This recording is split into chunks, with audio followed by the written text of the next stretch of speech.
31 de março de 1964, o Brasil mergulhou na época mais sombria da sua história, calando a voz e a vez de todos aqueles que pensavam diferente dos que estavam no poder. Líderes religiosos, entre eles padres, pastores, irmãs, artistas, políticos, policiais, todos aqueles que pensavam diferente do que o poder queria foram calados de alguma forma. E em 31 de março de 2019, o até então atual presidente dessa nação chamada Brasil fez um decreto para que as pessoas pudessem comemorar o que aconteceu no dia 31 de março de 1964. Fica aqui a minha reflexão: comemorar o quê? O sofrimento de tantos, a morte de muitos, a tortura de inocentes, incluindo crianças, jovens e aqueles que pensavam diferente do que aqueles que estavam no poder? Às vezes a humanidade caminha e evolui 100 anos, mas de uma hora para outra essa evolução regride a passos largos e a gente parece estar de volta à época da ditadura, à época da Inquisição, aos anos de chumbo. O Projeto Dindri hoje está de luto por aqueles que lutaram e acreditaram que a democracia é e seria possível no Brasil.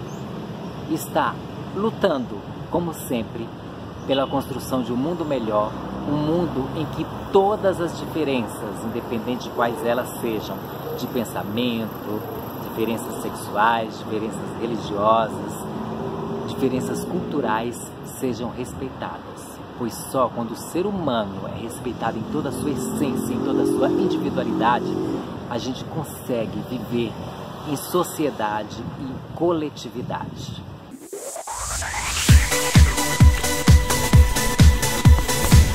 Olá, bem-vindos e bem-vindas ao Projeto Dindri. Hoje é um Projeto Dindri especial com o Albert Comenta.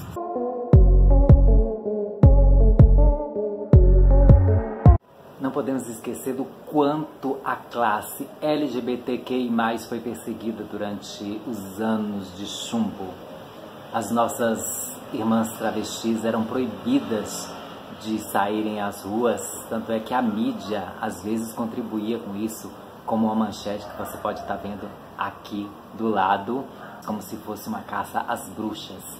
A Miss Biá, que é a drag queen mais antiga que a gente tem conhecimento aqui da cidade de São Paulo, que já tem seus mais de 50 anos de carreira, era comum ela sair de casa com a roupa na sacola. Às vezes ela conseguia fazer uma maquiagem discreta, colocava um óculos escuro, pegava um táxi, ia para a boate. E não é como hoje em dia que você sai, você pega um ônibus, um metrô para ir trabalhar onde você quer. Ela desmontava tudo, entrava no táxi e ia para outra boate.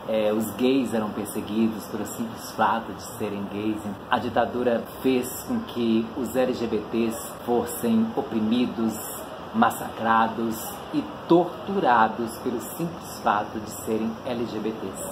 Na cidade de São Paulo, quem não se lembra do antigo delegado Riquete, que era o terror das travestis, dos acompanhantes, né, os garotos e as garotas de programa? Com certeza foi uma época que deve ser apagada da história, mas não esquecida da memória de todos nós, LGBTQI+, que querem dignidade e respeito.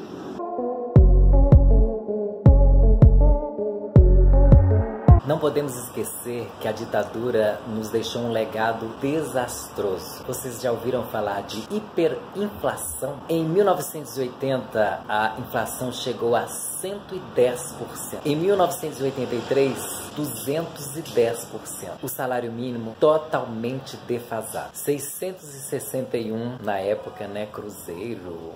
Nem lembro, que não é da minha época. Em 1974, 563 em 1983. A dívida externa, que era de 3,6 bilhões em 1964, atingiu a 93 bilhões em 1984. Esse foi o legado que a ditadura deixou para o Brasil. 500 mil cidadãos investigados pelos órgãos de segurança. 200 mil foram detidos por suspeita de subversão. 50 mil presos entre março e agosto de 1964. 11 mil acusados em julgamentos, viciados de auditorias militares. 5 mil condenados. 10 mil torturados no DOI-CODE de São Paulo. 40 crianças presas e torturadas.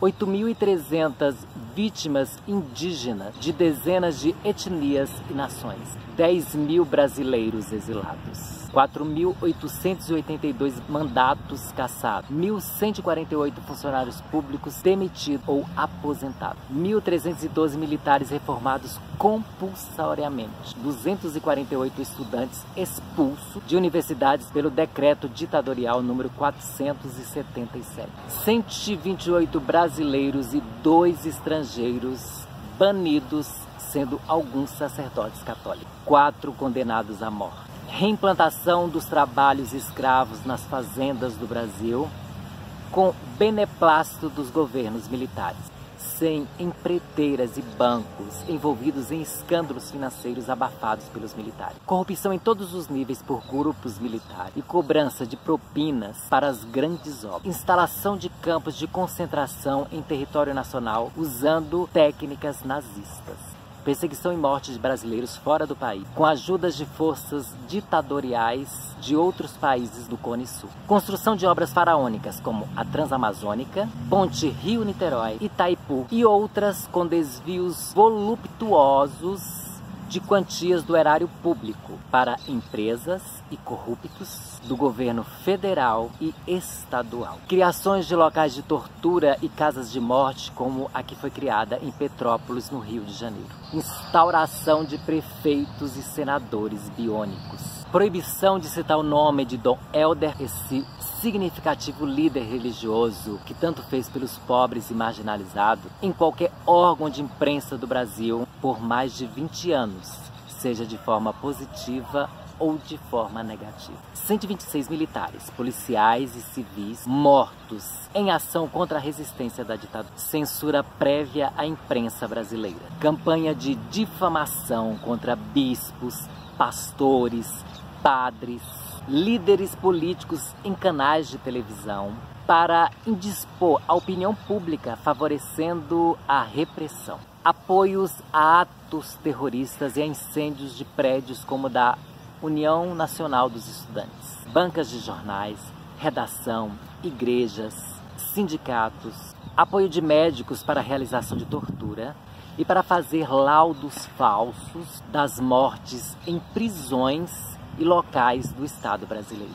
Sucateamento das universidades pela imposição do programa MEC-USAID. Destruição do movimento social brasileiro. Perseguição aos artistas brasileiros. Essas foram algumas das atrocidades de tantas outras cometidas nesses anos em que a ditadura militar se instaurou no Brasil.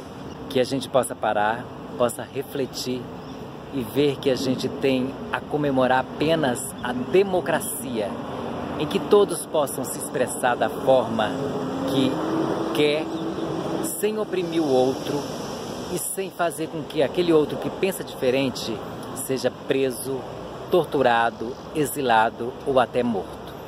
Viva a democracia, viva o pensamento livre de todos os seres humanos, viva os direitos humanos. Queremos um país livre, um país democrático, um país que respeite todo e qualquer tipo de diferença, um país que respeite o pensamento dos outros e não imponha nada a ninguém, pois isso é viver em democracia, é viver em liberdade sempre. O Projeto Dindre hoje está aqui de luto pela ditadura, por tantos aqueles que morreram e foram vítimas de tantas barbaridades, e celebrando a democracia. E espero que essa democracia possa ser a mola mestra, o fio condutor de uma nação digna em que todos sejam respeitados em sua essência. Que a gente nunca esqueça de todos aqueles que lutaram pela construção de um mundo melhor e pela abertura da democracia. tantos líderes religiosos como padres, pastores, irmãs, tantos artistas, tantos políticos, tantos policiais também que se engajaram nessa luta. Muitos foram torturados, exilados, mortos e lutaram e acreditaram que o país poderia ser livre, o país poderia viver uma democracia e que essa democracia não se perca pela loucura de poucos que querem que o seu pensamento prevaleça no país. Projeto Dintri Vanessa.